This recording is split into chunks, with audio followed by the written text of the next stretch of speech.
Jumpa lagi dengan Era Digital Channel yang akan membahas seputar pengetahuan dan keterampilan di sekitar kita berdasarkan ilmu pengetahuan dan pengalaman. Oke, pagi ini kita akan jalan-jalan sambil ngobrol masih tentang bagaimana cara mengemudi. Ya, ini kita sudah jalan dengan kecepatan masih sekitar 10 km per jam, jadi lambat. Ini jalannya cor-coran ya. Jadi kalau jalan cor seperti ini memang terasa lebih keras di ban itu. Dan ada yang bilang kalau jalan cor seperti ini gesekannya lebih besar daripada kalau aspal, sehingga lebih cepat membuat ban itu aus. Ya, kalau telapak ban itu cepat aus ya otomatis cepat ganti gitu. Ya, oke. Ini ada suara jeduk ini. Wah, ini harus nanti kalau sudah agak longgar kita cek ini, mungkin pintunya atau apanya ya, yang di belakang itu. Ini kadang suara-suara kayak gini sebetulnya juga mengganggu. Mobil itu harusnya halus tanpa ada suara yang selain suara mesin. Mungkin kita berhenti dulu di depan itu supaya tapi mesinnya nggak usah dimatikan. Kita cari tempat yang agak longgar di mana. Dulu saya periksanya, jangan-jangan ada yang lain.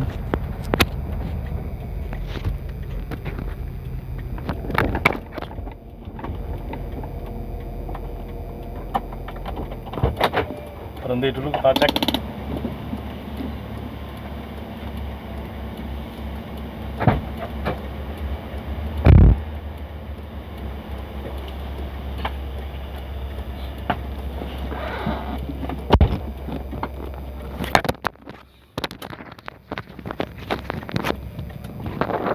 Rupanya pintu belakang yang kurang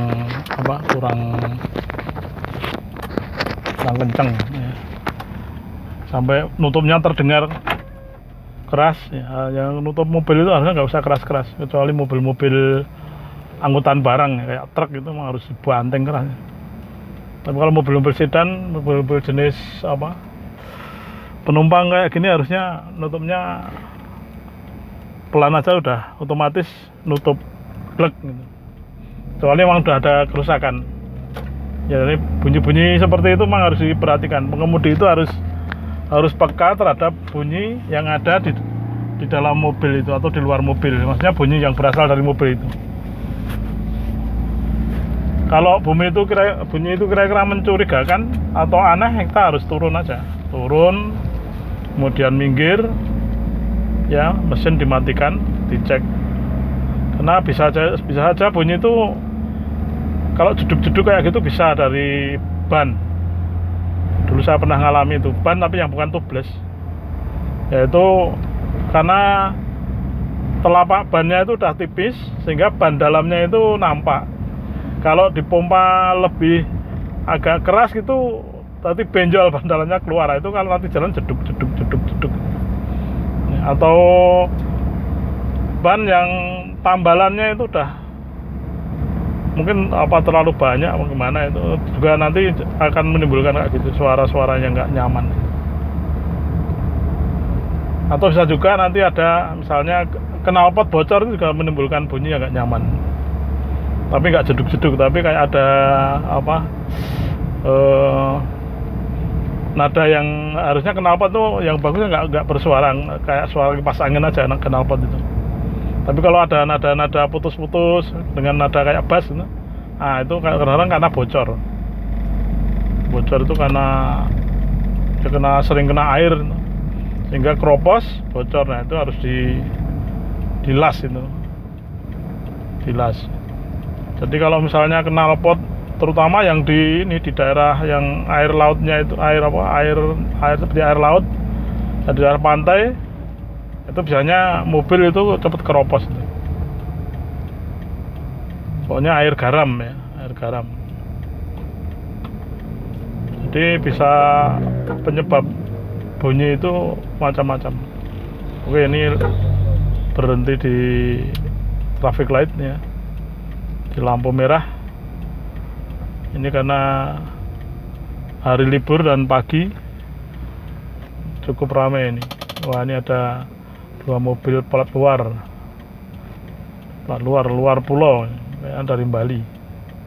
Ini mau kemana ya? Mungkin piknik, karena di Jogja juga banyak wisata seperti di Bali ya, itu. Kembali ke bunyi-bunyi tadi ya. Jadi pengemudi itu juga harus peka terhadap bunyi-bunyi yang tidak wajar dari mobil itu. Jadi mobil yang bagus itu sebetulnya, apalagi kalau ditutup pintunya, itu bunyi itu nggak terdengar. Bunyinya yang cuman kayak suara kipas itu loh, ngeses gitu. Itu yang bagus seperti itu. Tapi kalau udah ada bunyi-bunyi kayak benturan benda kecil, itu harus curiga itu. Karena kalau misalnya kita pergi jarak jauh, yang dikhawatirkan nanti di tengah jalan yang berasal dari bunyi tadi sebetulnya awal dari kerusakan sebuah komponen mesin atau komponen mobil ya. Misalnya gini, shock breaker itu kalau habis olinya itu kadang-kadang menimbulkan bunyi karena benturan di dalam shock breaker itu kan istilahnya oli. Tapi kalau oli habis, kalau setiap kena gundukan lubang itu jeglong, itu bunyi blek. Atau mungkin per yang tidak normal ya.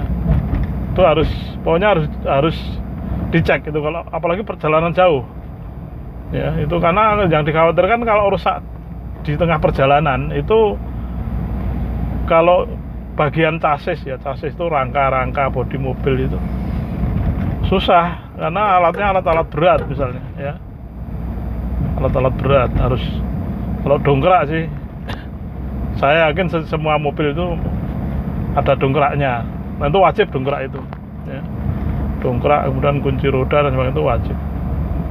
Tapi kalau di chassis itu misalnya kayak shock breaker, lah itu kan kita harus memperbaiki, atau kalau terpaksa dibiarkan tapi harus pelan-pelan karena udah nggak nyaman itu.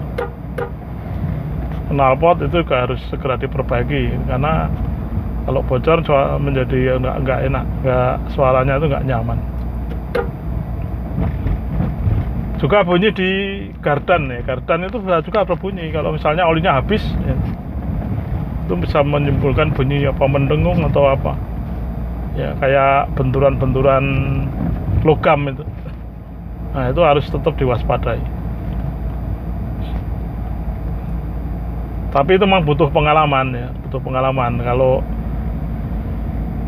memang mungkin pemula ya, biasanya yang penting jalan aja udah seneng ya. Jalan terus bisa nyetir itu udah seneng. Meskipun mengemudinya itu kadang-kadang istilahnya Jawa ngebai jalan gitu loh. Jalan itu kayak jalannya sendiri. Jadi lancar karena belas kasihan orang lain. Yang lain tuh minggir gitu. Nah, itu jangan sampai seperti itu. Kita memang harusnya lancar, tapi kita memang sudah bisa nyetir itu. Jangan lancar karena belas kasihan orang lain. Oh, kayak nyetirnya gimana itu, ngebai jalan, memenuhi jalan aja. Ya. Itu memang mengemudi itu harus banyak praktek ya. Harus banyak praktek. Kalau pemula harusnya setiap hari kalau bisa, biar nanti insting dan feelingnya itu jadi ya.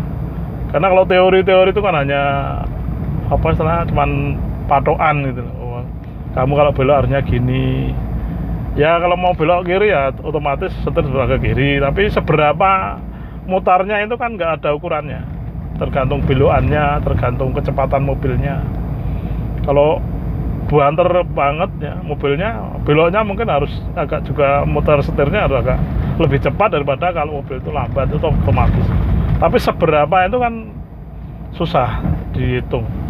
Nah itu harus pakai feeling kan, dan insting. Nah ini memang butuh waktu yang lama kalau itu. Kalau nanti udah feeling dan instingnya itu jadi, itu udah berarti bisa nyetir. Ya, termasuk juga mengoperasikan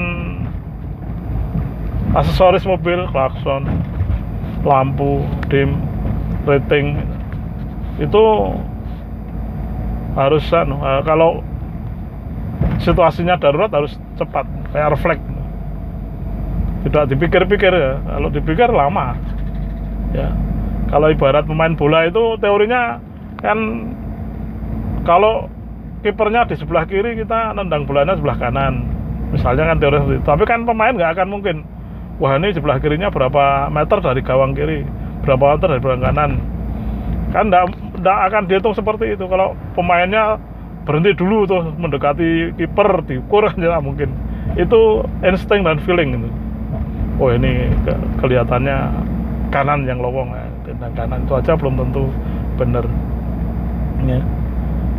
Oke, ini jalannya yang ini memang agak masuk ke daerah perkampungan, tetapi sebetulnya ramai ini perkampungan ini ya, karena ini hari libur ya. Biasanya banyak ini orang-orang yang goes itu, tapi ini belum ketemu. Nanti kalau udah mendekati objek wisata itu biasanya banyak orang yang goes, meskipun sebetulnya ini masih dalam masa pandemi, tapi mungkin udah level 2 ya, sehingga agak longgar. Tetapi harus tetap waspada ya, karena yang namanya virus itu barang yang tidak kelihatan. Oke ya, ini jalan dengan kecepatan sekitar ya 20. Ini nanjak, kalau nanjak gasnya ditambahi biar mesin itu tidak kekurangan tenaga. Kalau kekurangan tenaga sampai nggak kuat, kita terlambat mindah persenalannya ke posisi, misalnya tadi 2 ke posisi 1, bisa mogok, bisa macet di tanjakan ya. Ini butuh keahlian tersendiri kalau macet di tanjakan. Oke ya, mungkin itu dulu yang kita bicarakan untuk pagi hari ini. Terima kasih telah menonton video ya, jangan lupa like dan subscribe-nya. Selamat bekerja.